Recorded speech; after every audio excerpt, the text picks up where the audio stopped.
Hello, I am Ramani, and I am absolutely delighted to welcome you back to the channel for a discussion that is incredibly pertinent, highly requested, and deeply significant for anyone who has ever found themselves navigating the treacherous waters of a toxic relationship. Because today's topic comes from many different questions, emails, and comments that have been circulating in and around the same subject matter for quite some time now, all of which point to a central mystery that needs solving. Specifically, we are going to dive deep into exploring what the common reactions are, what the standard, predictable, and often baffling behaviors of a narcissistic person are whenever they realize that their manipulative tactics no longer work, whenever they sense that you are onto them, whenever they feel they have been exposed for who they truly are, and whenever the mask slips so significantly that they cannot simply put it back on. One way or another, we need to answer the pressing question of what actually happens when a narcissistic person feels, perhaps for the first time, that they no longer have the control over someone that they once had, and they are facing the terrifying prospect of losing that source of supply. So, if you like this video, if you find it interesting, educational, or helpful in your journey toward healing and understanding, please consider subscribing to my channel to join our growing community of survivors and learners. But just as a vital reminder before we launch into the depths of this content, please remember that this video is merely educational in nature and is not a substitute for professional support, nor is it a replacement for therapy from a licensed mental health professional, nor is it a diagnostic tool to be used to diagnose someone in your life, as only a qualified clinician can do that in a clinical setting. So, first of all, to set the stage, we must remember that narcissism can be characterized by a distinct and rigid sense of entitlement, a pervasive pattern of being self absorbed, being generally disagreeable, and displaying a paradoxical nature of either being highly sensitive to the slightest slight or being highly resistant to even constructive criticism. They can be, and often are, exploitative in their interpersonal relationships, highly manipulative in their interactions, and they possess a distinct, profound lack of empathy for the feelings and needs of others. And yes, let's be honest and fair here, because if we look in the mirror, we can all be a little bit like that from time to time. We all have bad days where we are selfish, grumpy, or less empathetic than we should be. But with narcissism, and specifically with pathological narcissism, the key distinction, the thing that separates a bad day from a personality disorder, is that what we see is these behaviors are consistent, they are persistent, they are pervasive, and they are constant across time and situations rather than being fleeting moments of poor judgment. So, what happens when someone is finally onto them, when someone figures them out and sees the wizard behind the curtain, is a perfectly reasonable and important question to ask, especially given the fact that we know these individuals can be quite vindictive and unpredictable. Sometimes, when we are in the thick of it, we have absolutely no idea how they might react, and that uncertainty can be terrifying. But if you have been in a relationship with someone who is narcissistic, whether that was a romantic partnership, a close friendship, a professional relationship, or perhaps you were raised in a narcissistic family structure, you probably already have a fair idea, a gut feeling, that they are not going to react well once they feel they can know longer control you because control is the oxygen they breathe. So, to really understand the mechanics of this reaction, remember that narcissistic people tend to value themselves almost exclusively based on how others admire them, validate them, and pander to them. They rely on external regulation because they lack internal stability. They have a very poor, fragile sense of self and very poor insight into their own behaviors and motivations, which means they are constantly looking outward to fix what is broken inward. They need attention and validation like a car needs fuel, and if others will not give it to them voluntarily, or if others fail to meet the sometimes impossible and unreasonable standards that they demand, they will not hesitate to manipulate, coerce, bully, guilt trip, and shame in order to get it, because for them, it is a matter of psychological survival. They live in an internal world that is, tragically, full of deep-seated envy and shame. And the strange, ironic thing is that they tend to act in very shameful, hurtful ways in order to escape, suppress, or deny that internal feeling of shame. And those behaviors, things like devaluing you, rejecting you, punishing you with silence or rage, cheating on you, scorning you, and so on, these are often the very things that drive people away, creating a self-fulfilling prophecy of abandonment that they claim to fear. So let us look closely at some of the common ways in which they behave whenever they do lose control over someone. Starting with the first one, which might surprise you. First of all, believe it or not, they might actually apologize. They might actually look you in the eye and say they're sorry. And this can be incredibly confusing because you have been waiting for this validation for so long. And the thing is, in that moment, they probably are sorry, but we have to be careful about what the why are sorry for, because they are not necessarily sorry for the things they've done, for the betrayal, or for the deep pain they caused you. More often than not, if we look closer, we see they are sorry for the consequences that they know they now face. They are sorry that they have been caught. They are sorry that they are being abandoned. And they are sorry that others can now see them as they really are, stripping away their carefully constructed false image. Or you might find that there may be an apology, but it is a non apology that comes wrapped in some kind of excuse, shifting the blame even as they claim to accept it, saying things such as, "It's not me, it's my anxiety that made me do it," or "I can't help it. It's my illness," or "It's not my fault. It's my addiction talking," effectively positioning themselves as the victim of their own circumstances rather than the perpetrator of your pain. Or there may be a caveat of some kind, a justification that negates the apology entirely, like, "I'm sorry I yelled, but after all, you did say something 10 years ago that I found quite offensive, so really you started it." So even if you do get an apology, and even if it does sound very sincere, accompanied by tears and grand gestures, you must be aware that they tend to last but a moment, a minute, a day, or a week even, before the old patterns reemerge. They generally go back to doing the same things again because the underlying personality structure hasn't changed, only their tactic has. The very highly skilled ones, the intelligent and covert manipulators, just find a different, more subtle way of doing the same thing to avoid detection. Or the reaction might not necessarily be an apology. Instead, it might sound like they're trying to reason with you, acting as the rational one. So imagine a scenario where someone is going gray rock, meaning they are becoming uninteresting and unresponsive, just giving one word answers to starve the narcissist of supply. Or maybe someone has finally gone no contact and is not responding at all.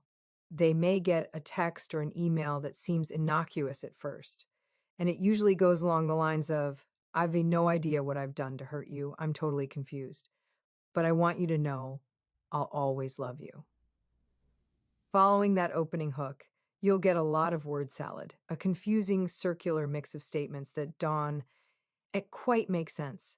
And buried within that word salad, there will be a veiled threat, which could be summed up as, "And if you don't come back, I'm going to let other people know what you're really like." Followed immediately by a return to kindness. "By the way, I'll always love you," leaving you completely destabilized. But if you do get a message like that, or if you do get an apology, the pleading, the tears, the promises of change, and maybe you are considering giving them another chance because you are an empathetic person who believes in redemption, well, I'm not going to talk you out of it because it is your life. But what I will ask you to think about, what I urge you to reflect on, is to draw on your experience and look at the data of your relationship. How many apologies were there in the past? Now, there might not have been that many because they rarely apologize, but how many were there? And following the apology, did the bad behavior actually change for the long term? If it didn't change the last 5 times, why do you think it will change this time? A second common behavior, and this is a big one, is that if a narcissist gets caught out, if they are undeniably exposed, they are generally never going to admit the truth fully. Now, if you think about it logically, if they don't admit their own errors, misjudgments, mistakes, or their limits even to themselves because their ego cannot withstand the hit, they're certainly not going to admit their toxic behavior to you or to anyone else. Instead, to protect their ego, there is normally a lot of false accusations thrown your way. They will twist things you've said or done, taking your words out of context to make you look like the aggressor. They will claim that you did or said things you never did or said, rewriting history with such conviction that you might question your own memory. They will deliberately, and the key word being deliberately, misinterpret you and your intentions, framing your boundaries as attacks and your silence as abuse. Some are very good at this, truly masters of distortion. And if you have been in a long-term relationship with someone like this, They have had a long time to fine-tune their manipulation and their gaslighting tactics specifically to push your buttons. You might even find yourself doubting yourself, wondering if you are the crazy one, especially if it seems like others are believing them because they are so charismatic and convincing. Covert narcissists, the ones who hide behind a mask of shy victimhood, are particularly good at being very passive aggressive while acting humbly and contrite, making you look like a bully for even bringing up their bad behavior. Thirdly, following a breakup or a significant distancing. Now, if they hadn't already isolated you from your friends, from your family, from your colleagues, which is a common tactic during the relationship, then maybe they're going to start contacting them now, and it will usually be something along the lines of feigned concern, saying, I'm really concerned about them. I'm really concerned about this person. I know we aren't together, but I haven't heard from him in a long time, and I just want to make sure he's safe. I'm worried about them. This makes him look like the CA. Ring, benevolent ex-partner, and you look like the unstable one. Or if you were part of a club or a group or a hobby circle or whatever, and that was your safe space, they may suddenly find that they have a burning interest in it. They'll start turning up, showing up at events where they know you will be. They'll start getting involved in that sport or that group or whatever it is, and start mixing with your friends there, charming everyone in sight. They may even contact your friends, your family, invite them over to their place for dinner or go and visit them with gifts, showing that they are really decent people, that they are nice guys or sweet women who are definitely not like how you may have been painting them to be in your distress. And this serves quite a few distinct, strategic purposes for them. It's to turn their victim's social circle into their flying monkeys, their agents who will unknowingly do their bidding. It recruits people to snoop, to stalk for them, to feed them information about your life, your new partner, or your emotional state. It's also a way of intimidating the victim, sending a chilling message that you can't escape me, letting the victim know that, though they're not quite safe yet, the narcissist is still there, lurking on the periphery. It also serves to try and control the narrative, managing how other people see them, as well as how other people are seeing the victim, effectively isolating the victim further by making them seem paranoid if they complain. By its nature, narcissism is very destructive. It tends to destroy things from the inside out when the relationship is active, and when it can no longer do that because the relationship has ended, it tries to destroy the person from the outside by dismantling their reputation and support system. Number 4, they will project onto their victims with intensity. They generally try to emotionally manipulate their victims into taking responsibility for their actions, for their bad behavior, effectively outsourcing their conscience. Following a breakup of some kind, now whether that's a friendship that has gone sour or a romantic relationship that has imploded or whatever the dynamic, all that pain, guilt, and shame that the narcissist cannot process is now being dumped onto the victims, and they will do whatever they have to do to try and manipulate the victims. Emotional side, so that the victim will feel pity and sympathy for them. My goodness, can they be persistent in this pursuit? They are relentless. They keep on, pleading, crying, begging, sending long letters, showing up at your door, being angry, alternating between rage and despair until the victim, exhausted and confused, apologizes for how they feel at how they were treated, effectively apologizing for being abused. The victim might even apologize for not being able to put up with the crap that they had to go through, thinking if only I was stronger, I could have helped them. The expression I often use to describe this dynamic is that they wet the bed and blamed the blanket, refusing to take ownership of the mess they created, while shaming the very thing that kept them warm. Common behavior number 5 is that they are nasty and they are vindictive. The mask falls off completely. How dare you see through them? How dare you have the audacity to no longer want to put up with their nonsense? Don't forget, narcissistic people feel very entitled to you, to your time, and to your subservience, which usually means their victim deserves to be punished for leaving. They can become consumed with a desire for revenge. Some can become physically violent or may damage property, slashing tires or breaking heirlooms. They may spread vicious career-ending rumors. They may deliberately withhold support, resources, and information, refusing to sign divorce papers or hiding assets. They will do anything at all that they believe will allow them to reestablish some sense of power and control over their victims, proving that they are still the one in charge. One way or another, it's almost like they think they have to teach their victims a lesson for defying them. And lastly, number 6, if they know they can't trick, manipulate, or threaten anymore because you have become immune to those tactics, they'll try to create or reinforce a trauma bond. Now, this can look like a pattern of toxic behavior that is, first of all, seemingly normal for the narcissist because chaos is their baseline. But for the victim, it becomes normalized to the point where a piece feels boring or wrong. And it could look like maybe the victim believes that they are dependent in some high stakes way on that narcissistic person who is abusing them, believing they cannot survive without them. Maybe they are financially dependent because the narcissists controlled the money. Maybe they have kids together, and so there has to be a level of contact which the narcissist exploits. Perhaps that person can't leave because their abuser is dependent on them for care, guilt tripping them into staying. Perhaps there is an illness or physical condition that makes leaving physically difficult. If the bond wasn't there before, if that trauma bond wasn't fully formed, they may try to create one now by inducing a crisis.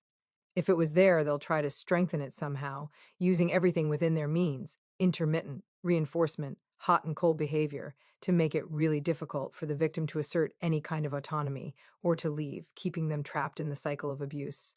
So, they're just a few of the common characteristics and the common behaviors of narc. Narcissistic people, whenever they feel they are losing control over someone, and while it is frightening, knowledge is power. Now, as always, there's a lot more I haven't added because this is a vast, complex subject. If you want to add your own experiences or observations, by all means, please feel free to use the comment box below to share your story, as there are some interesting, supportive, and validating conversations starting around these videos that can help others feel less alone.